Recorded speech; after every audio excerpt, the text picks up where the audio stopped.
merci beaucoup alors man dafa am benn affaire bu ngeen di cof boobu ba léegi mais je veux que ñu wax ci quoi mooy problème mu VAR bi keroog wax ngeen ko ñu cof ko jàll tey aussi ñëwaat ngeen bëgg ko cof jàll alors samay téléspectateurs nag dañ bëgg ñu teg li nga xam ne mooy problème boobu mais problème mu VAR boobu ngeen di wax lan mooy problème bi c'est-à-dire interprétation yi mooy problème yi arbitre yi ñooy déconné qu'est-ce qui se passe ba ñu war a wax ci waxu VAR. waaw vas-y. tu sais kiiwu Égypte bi. waaw règlement IFAB dafay changer tout le temps. ok quand un joueur buy daanu mu am appui bi nii bal bu ko laalee kenn du ko siffler penalty c'est arrivé le cas de Égypte nit ñi ñu ngi bëri ñu koy commenter loolu du faute du penalty parce que le joueur est dans l'incapacité de faire bouger sa main xam kuy daanu nga def si même bu dee yooyu yaay tacler. xoolal dafa am loo dafa am loo cax xaaral may ma téyel ma foofu daabo ñëwal ci lancé ba parce que dafa am lu Aïdara Thiof dama bëgg mu téyel ma ko ndax damay bañ mu jiitu ma fu ma bëgg ñu dem parce que dafa laal foo xam ne bëgg naa ñu dem fa mais yow ñëwal ci problème VAR boobu noonu on y va. ci problème VAR bi ça pose un problème d'arbitrage quoi d'une manière générale. ok boo déggee VAR vraiment parce que VAR da lay permettre nga ñëw xoolaat maintenant yow yaa été sifflé def nii wala nii ça dépend. léegi ce qui s'est passé man tey moom vraiment j'étais perdu quoi j'étais vraiment perdu non seulement penalty bi pour l'Égypte je comprenais pas du tout bon autant ngay daanu xam nga boo daanu da nga def ni sa loxo waaw mais autant booy daw aussi sa loxo day balancé wu wala waaw balancement bras moo laal en fait le ça c'est un deuxièmement bi ñu ne waa ji main d'appui oui mais après il a sifflé quoi on ne sait pas. Il a sifflé, les gens ont dit un penalty. Ok, c'est pas un penalty, mais c'est au moins une faute de main.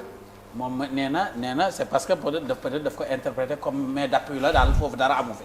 Bon moo tax ma ne bon finalement vraiment même le Mali il a fallu vraiment attendre quelque temps quelques hésitations il faut que VAR bi mu am lu muy jëriñ c'est-à-dire c'est là du réarbitrage mais dafay gën a éclairer arbitre action litigeuse am na. arrêt naturel du ballon dafa war a dem seeti te bu fa demee vraiment il a plusieurs angles lañ lay woon tu as tout le temps xool vraiment mën a disséquer et tu n'es pas dans le jeu tu es là yow kenn sa cabine la nga xool alors je ne comprends pas nit dem ba VAR ñëw avec une décision qui fait des polémiques si moi j'ai un problème quoi. mais est-ce vas-y mais doyen il y en a qui disent que est-ce que du favoritisme. waaw xam nga loolu. y en a qui disent ça ñun sénégalais yu bëri loolu lay wax day am ñu ne lii. c'est fait exprès. waaw xam nga fu mu toll nii dañuy junj rek am na yoo xam ne moom. dañuy junj rek. waaw dañuy junj rek am na yoo xam ne moom tu peux pas aller au bout mais quand même arbitrage dafa loo xam ne c'est extrêmement important dans un match day basculer le match benn. day tax yow ça peut t'énerver deuxièmement mun na créer violence dans le stade hors du stade un peu partout donc un arbitre vraiment li ñu koy laaj mu joxe un verdict en son intime condition en fonction ci li mu gis et en fonction des règles du jeu mais on ne demande pas mieux léegi daam c'est-à-dire d'après bu ñu waxee comme ni Dabo waxee VAR bi li mu xool lan la sifflet ak yooyu c'est-à-dire man sama problème mooy VAR bi bu ñu ko tegee c'était pour aider les arbitres waaw maintenant arbitre bi bu ñëwee mu xool foofu y a deux choses soit arbitre bi moo xamul règlement bi moo nul mbaa arbitre bi moo def lu ko neex parce que pour man dañ laa wan xam nga tey mais boobu dañ ko wan lan mooy règlement bi ci arbitre bi cas bu mel noonu bu amee léegi les arbitres sifflé soit day nekk règlement soit mu bañ a xam dara soit mu farle mais loolu nan lañ ko mën a interpréter parce que pour man VAR bi daf leen war a jàppale. waaw dëgg yàlla. waaw man yaakaar naa question VAR bi il faut ñu inviter benn arbitre fii. waaw bu kaaf ba am na fii Sénégal. effectivement bu ñu ko invité bu ñëwee dinañ gën a leeral. mais man li may jàpp mooy parfois VAR dañuy abandonner arbitre yi parce que su ma déggee ñu ne bon VAR xool na mais après c'est à l'appréciation de l'arbitre c'est-à-dire yéen aidé wu leen ko. parce que yéen pour aider ko ngeen. donc da ngeen koy aider wax ko ne ko lii la ngeen discuter ci avant muy ñëwaat. parce que am ngeen temps bi le temps mu koy xool ak yooyu. mais su ngeen xoolee ba pare après yéen ngeen ne ko c'est apprécier donc il y a problème. mais est-ce que foofu nekkul je pense que ñoom ñi nekk ci VAR bi ils sont combien ñoom ñi toog ci ci VAR trois normalement wala quatre. 3 ou 4 est-ce que nekkul ñoomi neen dañuy am benn divergence bu am ñu oo arbitre pour mu juger. est-ce que du loolu mooy waral ñoom balaa ñoo jox arbitre bi ñoom ñëpp dañuy kii ba pare waaw ku nekk day maanaam jooy ñàkk a déggoo ñoom. non dañuy d'accord déggoo parce que dañ koy jël ci angle yëpp ku ne day jël angle wax keneen jël angle wax donc su seen angle yëpp dajee après ñu ne ñu wax arbitre bi ne ko penalty direct wala ñu ne ko y a pas faute mais y a des cas yoo xam dañuy bàyyi arbitre mu apprécier le boppam loolu dañuy abandonner arbitre bi quoi après arbitre bi mooy loolu mais Babacar Sarr moo woon ci VAR bi tey ah Babacar Sarr. ok waaw. parce que Djibi Kama moo nekkoon il était à la VAR hein. mi ngi woon ci Sénégalais waaw Sénégalais bi. waaw. ok léegi comme ay VAR bi nga am problème maanaam léegi dañ fa war a jëlee VAR ou bien VAR il faut que ñu maintenir ko parce que man personnellement damaa jàpp ne VAR bi dina dimbale arbitre parce que arbitre nit rek la am na loo xam ne du ko gis football dafa évoluer tey booy dugal waru am tricherie dafa war a leer naññ pour ñu xam ne yow li nga def leer na pour man dama jàpp ne VAR bi baax na fe maintenant yow dañ fi war a jëlee VAR bi wala dafa am lu ñu war a améliorer ci côté les arbitres. VAR moom foog bool parce que sport foofu la toll. sport de haut niveau mais dafa am gis nga lépp lu droit ñëw rek mooy lu règlement ñëw rek. dafa am lu ñuy naan coow bu ciy dugg. d'abord arbitre nit la dafay juum. léegi règlement dafa am ce qu'on appelle loo xam ne règlement bi da koy wax lu leen naññ mooy faute tangible dañ koy gis loolu VAR ou sans VAR ak des sifflets ñu ne nag léegi loo xam ne pour interprétation la dañuy naan comme avocat yi même avocat buy mbuxum sax day jël loo xam ne c'est pour interprétation loolu moom ñi def droit yëpp xam nañ ko daal ak ñi wër ci règlement arbitre su bëggee jàppale foofu lay jaar ba ci biir VAR bi gis nañ fi ay compétition yoo xam ne sans poser problème parce que VAR bi dafa jël wane benn angle bàyyi beneen angle après la ñu jël ñu indi kii yooyu donc loolu yëpp am na beneen problème bi pays nordiques yi en Afrique ñoom ñoo am poids ci commission arbitrale pendant des années Égypte dafa doon am doole ba Sénégal sax même bi ko sénégalais jiitee sax dañ doon continuer ñun di fa am problème ba gars yi doon kaas ndeysaan yàlla na ko yàlla yërëm le doyen de la commission arbitrale la Badara Mamaya Sène effectivement donc gis nga li ñu naan football ay jeu politique loolu da ci am kenn mënu ko bañ léegi ñaari position moom comme ñun bu ñu nekkee plateau télé dañuy wax ci kaw pour journalistes yi fa nekk teg pression sénégalais yi ci kaw wax ko ci kaw journalistes yi waxandoo ko mais maintenant au niveau de l'équipe entraîneur bi leen la arbitre dafay juum VAR bi mun na juum nañu jël arbitre bi tegee ko fële parce que buñ koy xalaat daf ñuy indil problème mais VAR moom foog mu am ñu nangu ne tamit am na loo xam ne dafay leer nañ arbitre mënu ci dara ak loo xam ne dafay interpréter man su ma bëggee jàppale bi tey lépp li nga xam ne interprétation la te loi bi may ma ko man arbitre damay jël interpréter ko ci li kii bi tey foofu la arbitre di penser loo match te kenn mënu ko wax dara. non précision bi ñu war a def bi tey précision bi ñu war a def déjà VAR doit intervenir sur l'ensemble de la partie. VAR dafa cibler 5 points foofu rek lay intervenir. il n'intervient pas sur les trucs. yaa ngi ñëw ci penalty yi. yaa ngi ñëw ci hors-jeu yi. yaa ngi ci but yaa ngi ci carton rouge yi. donc foofu donc lay VAR di intervenir. Très bien. tout le reste maintenant VAR bokkul. corner bokkul machin et cetera yu bëri. donc voilà les points cibles parce que yooyu souvent mooy indi problème bi baax na wala baaxul. waa ji hors-jeu na wala hors-jeu wul. waa ji est-ce que faute bi c'est intentionnel wala ou bien c'est dangereux loolu yëpp loolu lay VAR di wane fa la yem. identification le reste maintenant c'est alors léegi nag ci lay retourner parce que basket nga ma règlement bi parce que dafa duggoon ci côté règlement bi FIFA muy génnee loolu laa doon xam ba bëggoon mu mujjee ko moom léegi nag ñëwal foofu ay dara fa nga nekkoon. doyen wax na ko c'est vrai c'est bon à préciser que VAR du fépp lay intervenir loolu c'est bien à préciser doyen bi mu ngi ko doon préciser c'est 4 cas lay cité na leen leneen bi mooy ni ki IFAB mooy comme buy régir kii comment ça s'appelle les règlements du jeu les lois du jeu ak li jëm ci arbitrage yëpp chaque fois dañuy intervenir gisoo double sanction ñoom jamono ji bu ñuy jouer double sanction moo amoon gardien bu defoon yeneen faute dañ koy rouge ba pare tirer penalty mais léegi loolu dañ na gardien bu defee dañ koy jaune ba pare tour double sanction bi dañ na beneen bi mooy ni joueur buy def appui buy def appui buy daanu buy def appui bal bu ko laalee parce que il est dans l'incapacité de kii dañ koy dindi duñ ko siffler beneen bi moom ñaari mbir dafa am parce que lu tax may xam lii j'étais quand la arbitre yi di def seen kii bi ouverture saison bi fii ils ont fait un séminaire j'étais là-bas j'ai couvert tout le séminaire avec Malang et au la commission d'arbitrage donc règlement yëpp ñu ngi doon toog ci salle bi ñu ngi jàngal arbitre yi ñu ngi seetaanaa la en même temps ñu koy wax nit ki sax faute loxo mun naa décaler bal bi laal ko ñu bañ a siffler penalty waaw bien sûr léegi nag foofu mooy interprétation arbitre gis nga VAR day naan arbitre lii moo xew. ñun seetaan nañ mbir mi par exemple cas yu muy interview ñu ne seetaan nañ kii bi nii mais ñun jàpp nañ ne am na penalty léegi demal xool léegi arbitre bi dem xool ñu won ko angle yëpp bu ñu ko wonee angle bi moom mu jël décision mais foofu la problème. déglu ma léegi xaaral ma waaw pare gis nga bu jëlee décision moom mu day jël décision c'est que ki nga jox nga ne ko yow yaay maître du jeu mu nekk ci terrain bi tu peux pas prendre une décision à sa place loolu boobu loolu mooy joxe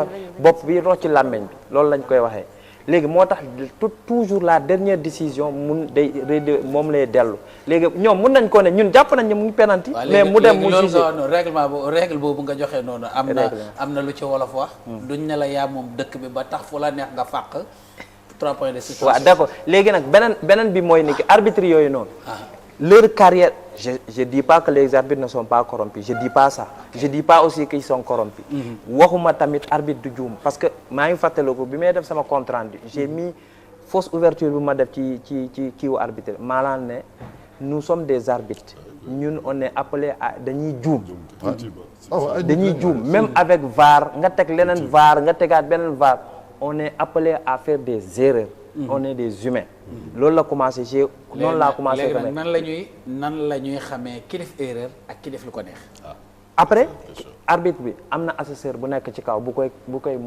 nit ñi bu ñuy seetaan mat moom arbitre rek lay seetaan bu pare dañ koy noté ki ngay gis arbitre très bien les inspecteurs éliminé nañ ko kii wàccee nañ ko kii nañ ko day dem ba ñuy sanctionné leen sax nga toog 2 mois 3 mois doo arbitré léegi nag xam nga luy problème ba léegi nag day nekk médecin après la mort parce que tey xeeñ nañ la final woo arbitre bi teg nañ ko daan mais yow taxul mu am lu mu la fajal non mais xam nga loolu moo grave déedéet c'est du jeu c'est pas quelque chose de parfait. waaw c'est du jeu la football la li nga xam ne moo tax ñu ne la. c'est pas pénal quoi. voilà c'est pas pénal très bien du code pénal lii nii dañuy am ne juumte day am forcé léegi nag tey ci juumte maanaam faire une erreur de bonne foi de mauvaise foi moo baaxul mu ne la maanaam moo pour moo dafa ne nous sommes appelés à faire des erreurs mais de bonne foi. loolu la ci teg. se tromper de bonne foi. se tromper de bonne foi. boo ko defee amul problème mais boo ko defee de mauvaise foi yow da nga lay jugé teg la daan comme ni ñuy tegee daan joueur li ñuy tegee daan équipe. li ñuy tegee daan xam nga FIFA mun ngaa jël kii bi nu mu tudd dara fekkee jël nga koy pare après ñu sanctionné mun ngaa ñàkkatama après ñu teg la daan imagine nit bu xeex amee terrain ñu gaañ nit wala ñu rey nit mais dañuy sanctionné mais médecin après la mort la nit ki dee na ba pare am na ñu gaañoo ak affaire yooyu c'est ça les lois même. li daam wax nii man loolu sax laa gën a jàpp maanaam ñi nga xam ne ñoo toog ci VAR bi xam nga daam a ngi koy leeral des fois dañuy seetaan arbitre dañuy bàyyi arbitre mu def yëfu boppam mais aujourd'hui tey arbitre bi est-ce que ñooñu arbitre bi mënuñ ko woon mu décider mu xool ba pare ñooñu wax ko ne ko lii la bañ koo bàyyi comme li daam wax. ñoom dañ lay wax. waaw pour moi y a penalty. voilà pour moi y a pas penalty. voilà yaa ngi dégg. léegi nag arbitre équipe la aussi. arbitre équipe la. voilà pour moi y a penalty ñëpp wax la ko. da ngay tirer ji penalty. yaa ngi dégg pour moi y a pas penalty. ngeen xool yéen ñëpp y a pas penalty nga tirer. mais xam nga pour moi y a penalty mais c'est un peu léger wala yooyu.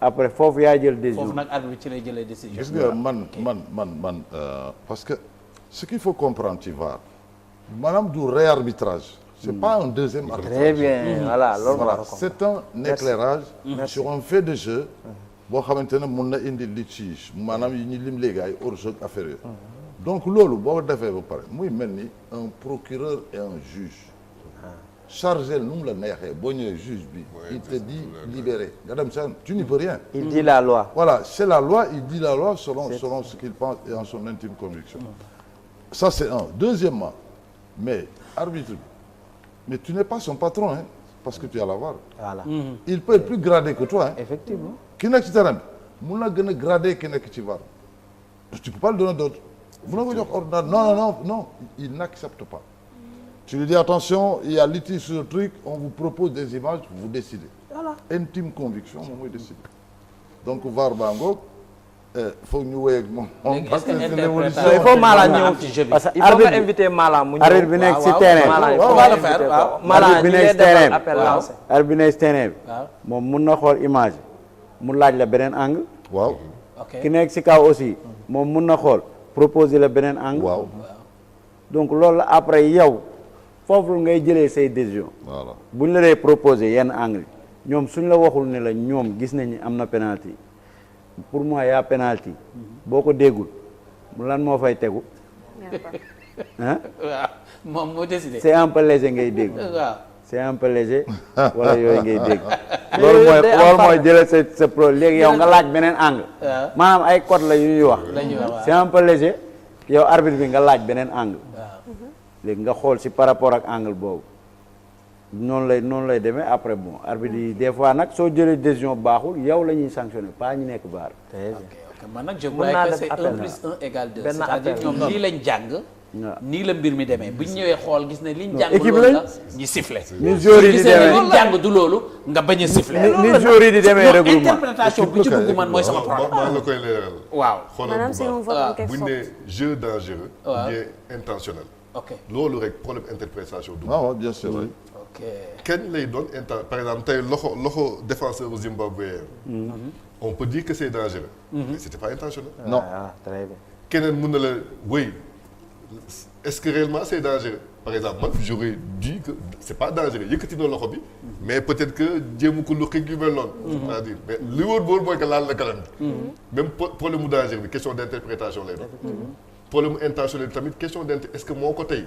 il a pousse ko pris ci du temps kanam ci xar kanam bi Gis nga, il a léegi- pris du temps ci xar kanam bi non li la tegul rek bàyyi de téye ko fa li la alxayri wax sànq waaw mooy waa ji appuyé di jóg waaw xam nga tay ko day jël appui ok léegi kii daw di ubbi loxo xam nga tay ko waaw waaw dégg nga voilà, loolu exactement. waaw loolu nag laa ko wax ma nekk sànq ki daw ubbi loxoom Waaw. jëlul temps ci kanam waaj jëlul li may laaj est-ce que comprend ngeen li may laaj Yàgg na jëlul ci loxo temps. bi yàggul Sa- ci- ndax ci yàggul ci kanam. xar kanam bi Yàggul. non non déedéet parce que parce que pour man mënu loo fa tey day yàgg dal rek di jóge fa non mënu fa yàgg bu fa tegee rek c'est parce que jël na temps non non Bàyyi mënu na fa ci yàgg loolu fa yàgg parce que daa dootu am il est en équilibre mouvement il est en mouvement dootu am équilibre Mais daam- xanaa benn loxo lay dawee kon mais daam yéen tamit am ngeen benn caay-caay tamit de Ah. yéen tamit am ngeen benn yow, caay-caay waaw. ma yéen xam joueurs loolu. yi waaw bëri ngeen caay-caay de bu baax. ah waaw football moom c'est roko sante yeeg affaire déggoo li ma la yooyu waa ji loxo Ah, boobu je- caay-caay la joueur mën naa xool fee fekk rokos na la da koy fekke tey. nga bon a teyu ko fekke Da lay moo ko wàññi def rek. xoolal da Daa ngay ko kuude yi balaa ngay ñëw xam jëlal na match ne boobu noonu nga jëlaat sa temps waa non c'est doon na affaire non caay-caay de non lu parce que intention man biñ koy jëlaat laay xool temps bi loxo bi def foofu xam nga loxo boo dóor nit xam nga day dal rek xam nga ñëwaat bi tey dafa am lu ñuy wax làmbatu waaw. mooy li ñu doon wax démb ci Nicolas Jackson dafa waroon làmb défense da yow imaginer Nicolas Jackson su làmboon daj kanamu défenseur waaw. dugal bal bi looy wax ok ok biti loxo comprendre naa li nga pour wax biti dafa am biti loxo quoi comprendre naa li nga wax mën naa def benn appel Malang waaw defal benn appel Mala après ma jox ay sa voilà Malang Diedhi mooy président CCA bi commission centrale des arbitres coupe du monde defaloon nañ ko andi inspecteur Si, ña si, yaa ngi si, koy si. fàttali Waaw. mu ñëw éclairer ñu bëri donc président ñu ngi lay woowaat nga ñëw ci plateau bi toog leeral lu bëri ci point arbitre wala bokk nga andi ñu sa inspecteur mu ñëw mu comme ça mu dindi ñu ci problème arbitrage interprétation yi ñun duñu ay ne arbitre ko te mu waaj parce que question yi ko fi xaar bari voilà question yi bëri na comme ni nga ko defee ci coupe du monde bi on appel solennel lañ lay def nga ñëw toog ci plateau bi leeral ima nga andi ñu benn inspecteur bu ba arbitre des arbitres mu ñëw leer voilà mu ñëw leeral ñu wala doyen des arbitres ñu ngi fii bëri nañ fi trop mu andi ñu ñoo toog leeral ñu mbiri yu bëri quoi merci Aïssatou alors bi tey comme ni ñu koy defee chaque soir dañuy dem Maroc ànd ak Cheikh Tidiane Gomis mu présenté ñu